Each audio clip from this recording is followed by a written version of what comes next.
Hello everyone, how are you all? I hope you all are good. So I'm here with another topic which is Indian Evidence Act 1872. तो इस act से related हमने एक already topic cover कर लिया है which is evidences according to the Indian evidence act. तो according to the forensic science and according to the law हमने दोनों के अकॉर्डिंगली एविडेंसेस क्या होते हैं और कितने टाइप्स के होते हैं ऑलरेडी कवर कर लिया है. तो इस वीडियो में क्या करेंगे, जो ये एक्ट है इंडियन एविडेंस एक्ट, इसका स्ट्रक्चर कैसा है और इसमें क्या क्या चीज़ें आती हैं, ये सारी चीज़ें हम इस वीडियो के थ्रू कवर कर लेंगे. अब जो ये एक्ट है इंडियन एविडेंस एक्ट, ये एक लॉ का पार्ट है, ये एक रूल है जो कि लॉ ने बनाया है. तो लॉ होता क्या है ये हमको जानना इम्पॉर्टेंट है. अगर मैं आपसे क्वेश्चन करूं व्हाट इज़ लॉ, तो आपको एक सेट डेफिनेशन बतानी होगी या फिर आपको जो समझ में आती है, अगर मैं वर्ड लॉ कहती हूँ तो वो आप डिफ़ाइन करोगे. तो लॉ को डिफ़ाइन हम कैसे कर सकते हैं? It is an official rule of a country or a state that says what people may or may not do. तो ये क्या बोल रहा है, लॉ वो रूल्स हैं किसी कंट्री के या स्टेट के जो ये बताता है कि वहाँ के लोगों को क्या करना चाहिए और क्या नहीं करना चाहिए. तो बेसिकली एक रूल है जिसको लोगों को फॉलो करना पड़ता है अगर वो किसी पर्टिकुलर कंट्री या स्टेट में रहते हैं तो. ठीक है, it is a system of rules that created and controlled through government and social institution. ठीक है, तो ये जो रूल्स है, this is the system of rules that created and conducted through the social and government institution to regulate the conduct. तो जो social और government institution है वो इन rules को बनाती है ताकि वो चीज़ों को चला सके. ठीक है, तो लॉ क्या होता है ये समझ में आ गया. तो अब बात करेंगे IEA की, जो है इंडियन एविडेंस एक्ट 1872. तो ये कब पास हुआ था? It is passed in India by the imperial legislative council 1872 during British India. तो जो 1872 का टाइम पीरियड है वो कब का है? प्री इंडिपेंडेंस का है, तब हमको इंडिपेंडेंस नहीं मिली थी. तो जब ये एक्ट बनाया गया था, इंडियन एविडेंस एक्ट जब बनाया गया था, तब ये 1872 में पास किया था किन्होंने? इम्पीरियल लेजिस्लेटिव जो काउंसिल था उन्होंने किया था. तब जो हमारा इंडिया था वो ब्रिटिश इंडिया था, तब ये जो हमारा लॉ है वो पास हुआ था. ठीक है, the act contains set of rules and allied issues governing admissibility of the evidence in the Indian code of law.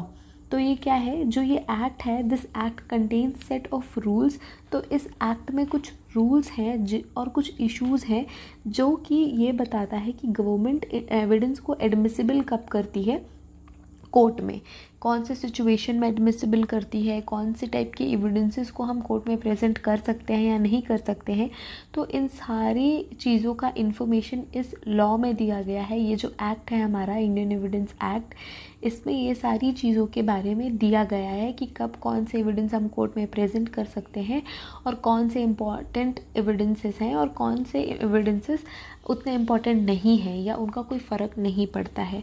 तो अब ये टर्म आता है एडमिसिबिलिटी का. एडमिसिबिलिटी क्या होती है? It is a quality of being accepted.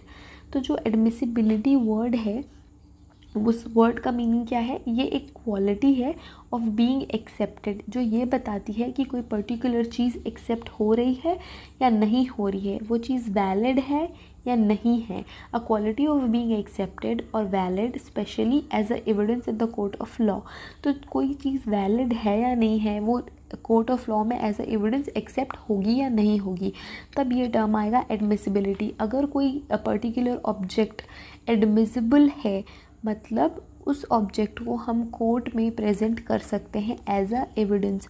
अगर वो ऑब्जेक्ट एडमिसिबल नहीं है तो उस ऑब्जेक्ट को हम कोर्ट में एज अ एविडेंस प्रेजेंट नहीं कर सकते हैं, वो वैलिड नहीं है, वो एक्सेप्टेड नहीं होगा कोर्ट में.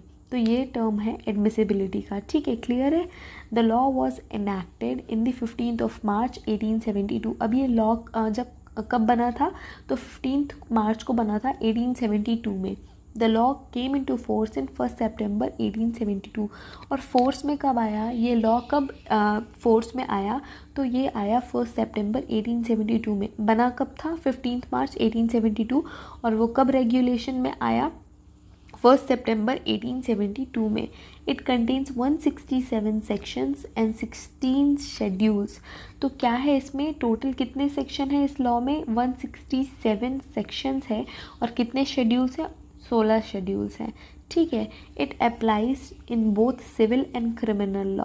अब सिविल लॉ और क्रिमिनल लॉ क्या होता है, सिविल लॉ वो लॉज होते हैं जो कि डील करते हैं वो सारे मैटर्स को जो कि सिविलियंस पे है। कोई प्रॉपर्टी का मैटर हो गया, कोई झगड़ा फसाद हो गई, ये सारे जो मैटर्स रहते हैं वो सिविल लॉ के अंदर आते हैं। और क्रिमिनल लॉ के अंदर कौन से मैटर्स आते हैं जो कि क्रिमिनल नेचर के होते हैं, जो कि जो सीरियस क्राइम्स होते हैं, मर्डर और इस टाइप के जो सारे क्राइम्स हो गए, ये सारे के सारे क्रिमिनल लॉ के अंडर आएंगे।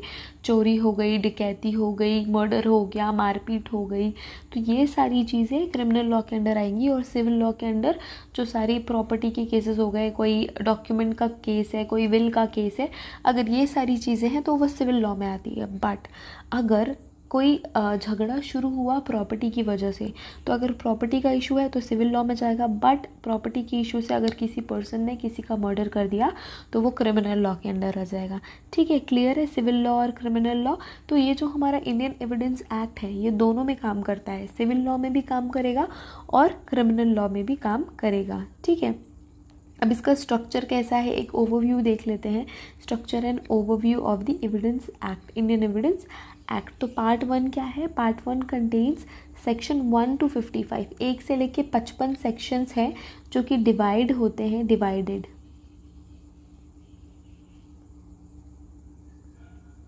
ठीक है, तो जो सेक्शन 1 से 55 तक के जो सेक्शन है वो डिवाइड करते हैं हम 2 पार्ट में, 2 चैप्टर्स में उसको डिवाइड कर सकते हैं। And basically it deals with the relevancy of the fact, कोई फैक्ट कितना रेलेवेंट है इस बारे में ये सारे सेक्शंस बने हुए हैं। तो चैप्टर 1 में क्या है, 1 से लेके 4 सेक्शंस है, 1 to 4 sections are in the chapter 1 which contains primary provisions. जो प्राइमरी प्रोविजंस है इंडियन एविडेंस एक्ट है वो सेक्शन 1 से लेके 4 के अंदर आता है। अब चैप्टर 2 की बात करेंगे तो चैप्टर 2 में 5 to 55 सेक्शंस है, 5 से लेके 55 सेक्शंस हैं जो ये एक्सप्लेन करते हैं। It all explains about relevancy of the fact. तो ये सारे एक्ट्स कहीं ना कहीं रेलेवेंसी ऑफ द फैक्ट के इर्द गिर्द घूमते हैं। रेलेवेंसी ऑफ द फैक्ट का मतलब क्या है कि कोई भी ऑब्जेक्ट या कोई भी फैक्ट कितना रेलेवेंट है, उसकी क्वालिटी कितनी अच्छी है, वो वैलिड हो सकता है या नहीं हो सकता। अगर वो वैलिड होने के चांसेस उसके ज़्यादा है तो वो रेलेवेंट है, अगर वो वैलिड होने के चांसेस उसके कम है तो वो इररेलेवेंट है। ठीक है, रेलेवेंसी का मतलब रेलेवेंट का मतलब आई थिंक सबको पता है। तो वो सारी चीज़ें जो कि रिलेवेंट है कोर्ट ऑफ लॉ के लिए, वो सारी चीज़ें सेक्शन 5 से 55 के अंडर एक्सप्लेन की गई हैं जो कि चैप्टर 2 के इंडियन एविडेंस एक्ट में प्रेजेंट है। ठीक है, अब पार्ट 3 की बात करेंगे। पार्ट 3 क्या है, इट कवर्स 56 to 100 सेक्शंस। कितने सेक्शंस को कवर कर रहा है पार्ट 2, 56 to 100 सेक्शन, 56 से लेके 100 सेक्शंस इसके अंदर आते हैं। And it is divided into 4 chapters.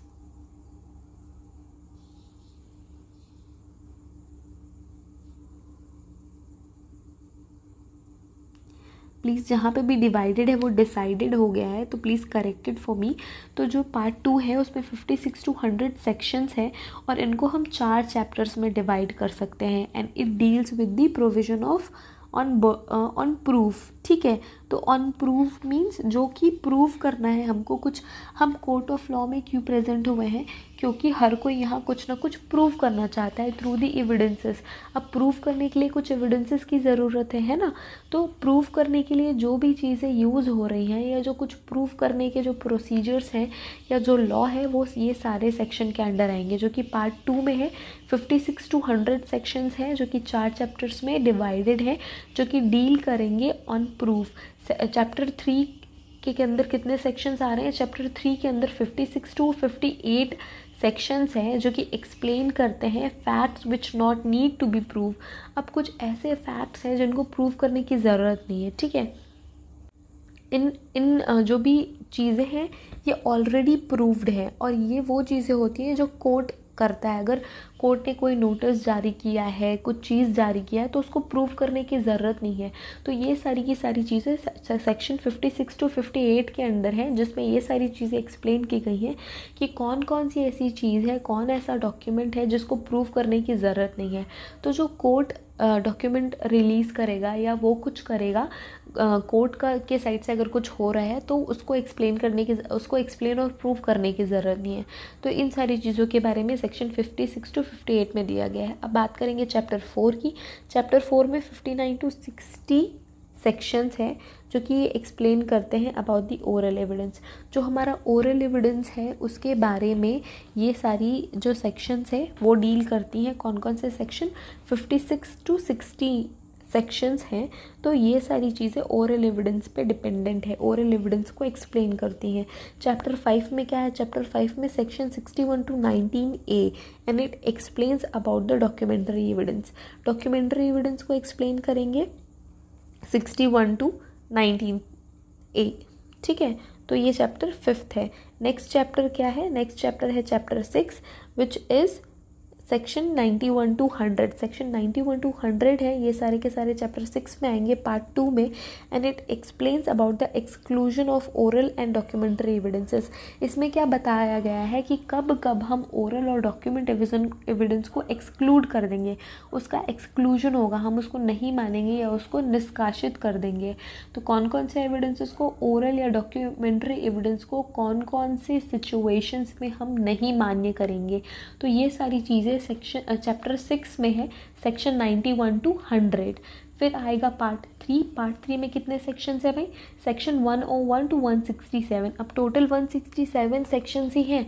तो ये वाले पार्ट में 101 से लेके 167 सेक्शंस हैं जो कि डिवाइड है 5 चैप्टर्स में, ठीक है। 5 चैप्टर्स में हमने ये सारे सेक्शन को डिवाइड किया है which deals with the provision on production and effect of evidences, ठीक है। जो पार्ट 3 है उसमें क्या है? Part 3 contains section 101 to 167 and it deals with the production and effect of evidences. जो एविडेंस प्रेजेंट है उनका क्या इफेक्ट हो रहा है किसी केस में, और उनका प्रोडक्शन का मीन्स कैसा है कि वो क्राइम सीन पे प्रोड्यूस हुए हैं या किसी ने इंटेंशनली उनको प्रोड्यूस किया है एविडेंसेस को। तो ये सारी चीज़ें और उनका इफ़ेक्ट केस में क्या होगा, ये सारी चीज़ों के बारे में ये वाले सेक्शन में दिया है। तो चैप्टर 7 की बात करेंगे। चैप्टर 7 में कितने सेक्शंस हैं? 101 से लेके 114A तक के सेक्शंस इसमें हैं चैप्टर 7 में। And it deals with the burden of the proof. अब बर्डन ऑफ द प्रूफ क्या है? तो बर्डन ऑफ द प्रूफ वो वाला एरिया है जब कोर्ट दोनों पार्टीज़ को इक्वल चांसेस देता है कि वो अपने जो फैक्ट्स हैं उनको वैलिड वो क्यों है ये बता सके, और जो अपोजिट पार्टी है उसके फैक्ट्स को इनवैलिड बता सके। तो ये जो सिचुएशन होती है जहाँ पे असेसमेंट होता है, एक दूसरी जो दो पार्टीज़ हैं, एक अपोजिट पार्टी और एक और पार्टी, ये दोनों को पूरा मौका मिलता है अपने फैक्ट्स को प्रूव करने के लिए। तो ये वाली सिचुएशन कहलाती है बर्डन ऑफ प्रूफ, ठीक है।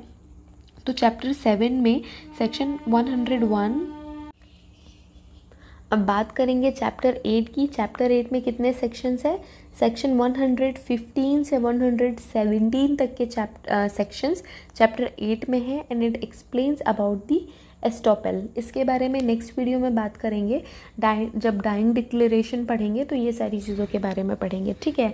फिर बात करेंगे चैप्टर 9 की। चैप्टर 9 में सेक्शन 118 और 134 है जो ये एक्सप्लेन करता है कि विटनेस क्या होते हैं, कितने टाइप्स के होते हैं और उनका इम्पॉर्टेंस क्या है। तो विटनेसेस के बारे में डील करता है चैप्टर 9 सेक्शन 118 और 134।